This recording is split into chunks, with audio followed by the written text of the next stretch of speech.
Mark Cuban, billionaire, Shark Tank legend, and owner of the Dallas Mavericks. But how did a kid from Pittsburgh, who sold garbage bags to buy sneakers, become one of America's most controversial and successful entrepreneurs? This is the story of his bold moves, billion-dollar deals, and headline-making tweets. Stay tuned to discover the moments that made Cuban the icon he is today.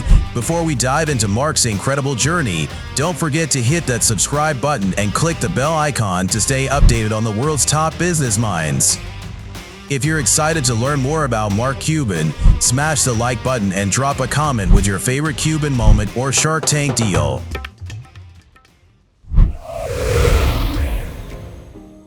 Mark Cuban was born on July 31, 1958, in Pittsburgh, Pennsylvania, to a working-class Jewish family. Even as a kid, he had a relentless hustle. At age 12, he sold garbage bags door-to-door just to buy a pair of basketball shoes. When a newspaper strike hit Pittsburgh, he saw an opportunity, bringing in newspapers from Cleveland and selling them back in his hometown. Mark even dabbled in selling stamps and coins, all the while learning the value of hard work. This early start in business highlighted Cuban's sharp instincts and hunger for independence. From the beginning, he was determined to make his own path and wasn't afraid to take risks. Even as a kid, he knew how to spot gaps in the market and take advantage of them.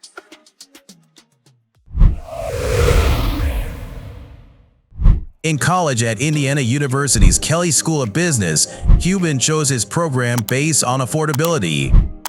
But college wasn't just about textbooks for him. Cuban took advantage of every opportunity to make money.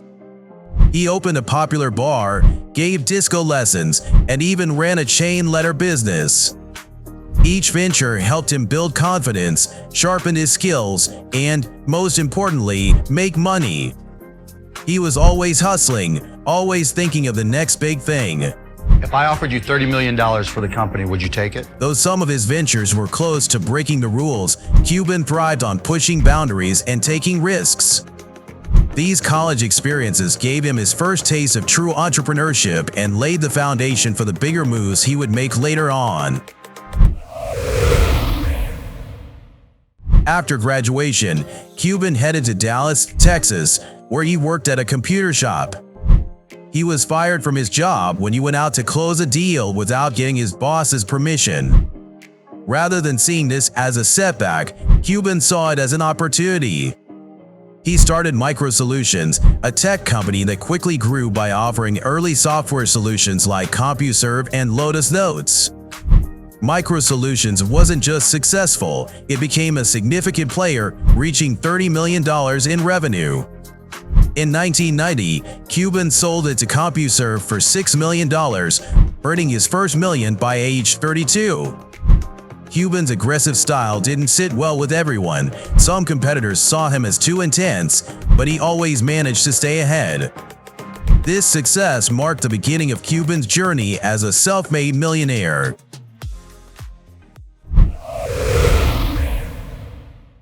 In 1995, Cuban co-founded AudioNet, later renamed Broadcast.com, with fellow Indiana University alumnus Todd Wagner. The platform allowed users to stream audio and video online, which was revolutionary at the time. Cuban's vision went beyond the platform. He wanted to transform the way people access information. In 1999, Yahoo acquired Broadcast.com for a staggering $5.7 billion in stock. But here's where Cuban's sharp instincts came into play. Anticipating the dot-com crash, he immediately cashed out his Yahoo stock, saving himself from potential massive losses. The deal was later labeled one of the worst tech acquisitions of all time. However, it cemented Cuban as a visionary with impeccable timing. His critics called it luck, but Cuban credited his knowledge of the tech industry. This move made him a billionaire and set him up for even bigger ventures. With billions in his pocket, Cuban made a bold move in 2000 by purchasing the Dallas Mavericks for $285 million. At the time, The team had a poor track record, but Cuban saw potential. Unlike typical NBA owners, he sat courtside, cheered with fans, and connected directly with players. His approach was refreshing yet controversial, especially among traditional team owners. Cuban invested heavily in player facilities, introduced advanced data analytics, and transformed the Mavericks into a championship-winning team by 2011. However, Cuban's vocal criticism of referees and league policies led to hefty NBA fines, over $2 million in total. Some say his hands-on style blurred the line between owner and fan, but Cuban's dedication to the Mavericks helped him turn a struggling franchise into a respected team. Joining Shark Tank in 2011, Cuban quickly became a standout shark known for his blunt feedback and large investments. If I offered you $30 million for the company, would you take it? Over the years, he invested in over 85 companies, choosing a mix of innovative tech startups, health products, and lifestyle brands. His willingness to bet big made him a fan favorite, but not all deals went smoothly. Some entrepreneurs found his criticism hard to handle, while a few deals fell through after the show. Cuban's presence boosted Shark Tank's ratings, and his investments turned the show into a launching pad for top startups. Cuban's intense style often led to heated exchanges with other sharks, but his success stories have proven that his instincts are rarely wrong. In 2014, Cuban entered the tech world again with Cyberdust, a messaging app designed for privacy.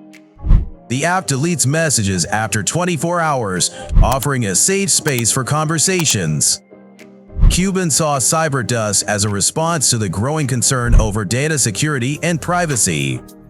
Critics argued the app encouraged secrecy, but Cuban stood by its purpose, saying it was a tool for the digital age. Though it wasn't a massive hit, Cyberdust attracted a loyal user base among privacy-conscious users. This project showed that Cuban wasn't afraid to tackle controversial topics and bring attention to issues like data security.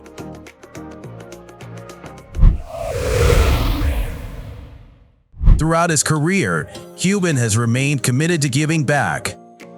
He founded the Fallen Patriot Fund to support military families and donated millions to causes in education and healthcare. Cuban often focuses his philanthropy on areas like tech development and education, which he believes will shape future generations. Critics have argued that his philanthropy aligns with his business interests, suggesting it's more strategic than altruistic. Cuban counters this by emphasizing that he donates to causes he genuinely cares about. Love it or question it, Cuban's philanthropy has undeniably impacted thousands, showing his desire to make meaningful contributions beyond his own success.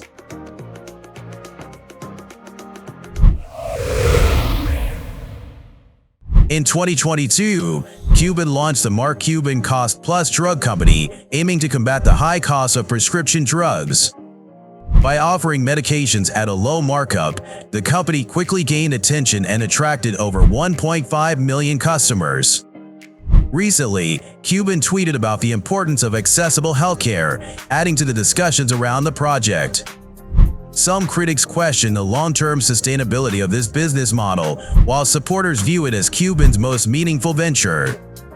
Cuban's company aims to reform the pharmaceutical industry, and his tweets sparked debates on whether the initiative is a true disruptor or a strategic business move. Regardless, it's making waves and redefining his legacy. Mark Cuban's outspoken nature extends beyond business.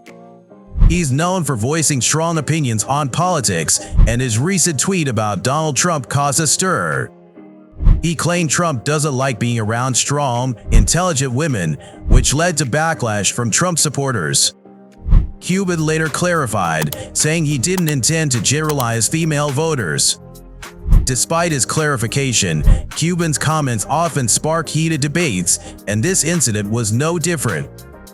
Cuban's political views frequently challenge the norm, and while some argue he's using his platform for publicity, Cuban insists he's speaking from conviction. His bold takes keep him in the headlines and ensure his voice is part of the national conversation.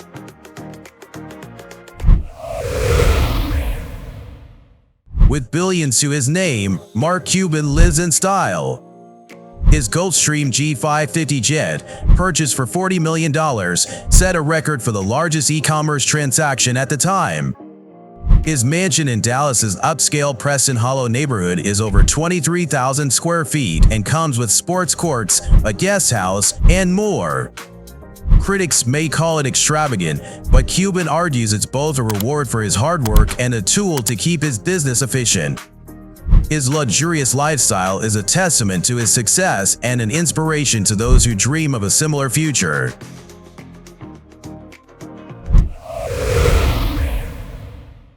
Mark Cuban's journey from a street-smart kid in Pittsburgh to one of America's most influential billionaires is an inspiration to entrepreneurs everywhere. His fearless approach to business, his disruptive moves, and his willingness to speak out on controversial issues make him a unique figure in today's world. Cuban's ventures in sports, healthcare, and tech have left a lasting mark, and his story shows that success is possible for anyone willing to take big risks. Whether you agree with him or not, Mark Cuban's impact is undeniable.